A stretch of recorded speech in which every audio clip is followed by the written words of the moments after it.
Good morning. It is Monday, October 26, 2020. Back here for Bed Talk number 155. Stay tuned. Pretty soon, I'm going to be changing the title of these. I keep doing them every day, but there's a title change coming. So look out for that in the next couple of weeks. Today, I want to talk about, as you can see in the picture, questions. Those of you who know me well at all know I love questions, and I particularly love some of the, frankly, the profundity that comes when we get the questions right. And sometimes those are in the moment. Like this question comes to us in the moment, which is often the case for me when I'm coaching a client or in a meeting or interacting. Those questions come to me. But there's also some questions that I'll call those questions that keep in our toolbox. And there's a question that I've been asking for the last couple of years that every time I use it, people's response is very positive. And I just used it this weekend, and someone said, "Oh, I love that question." And it's a question we can use whether we're networking or just interacting personally, because typically our question is to someone, "What do you do? What's your job? What's your business?" Well, first of all, that really says we're going to talk about business right now. And we're making this about positions and like the labels of what we do in our lives. And I wonder why that is. Do we really care? And can't we get there another way?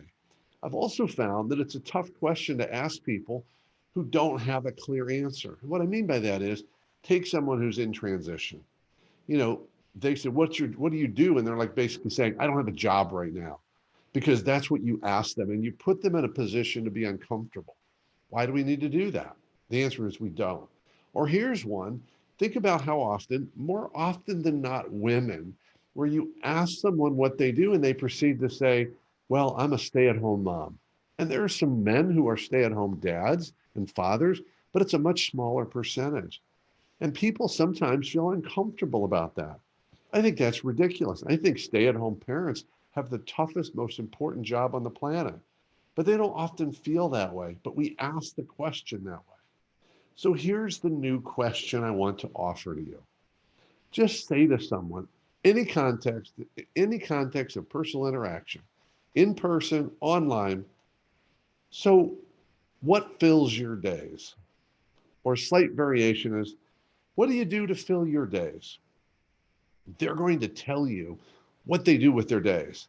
And they're going to tell you without the labels or any potential concerns about being enough or having it fit or being uncomfortable with the answer. It also gives them a chance to go beyond their job.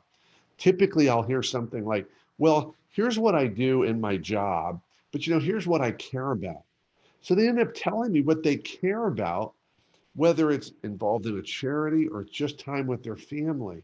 But this is a whole different level of conversation, and that door gets opened because of the question I asked. So, this is my offer for your question toolbox. So, what do you do to fill your days? Or what fills your days? That's the question. And the questions change the answers. And here's what you need to know: our questions change our connections and our relationships. That's why this matters, not just because it's a little different. It changes our level of connection, our levels of relationship, and it reframes where this conversation could possibly go right from the get go. So that's it for today. Bed Talk 155. Change up your questions. What fills your days? Keep taking care of yourself and everyone around you. And by all means, stay connected.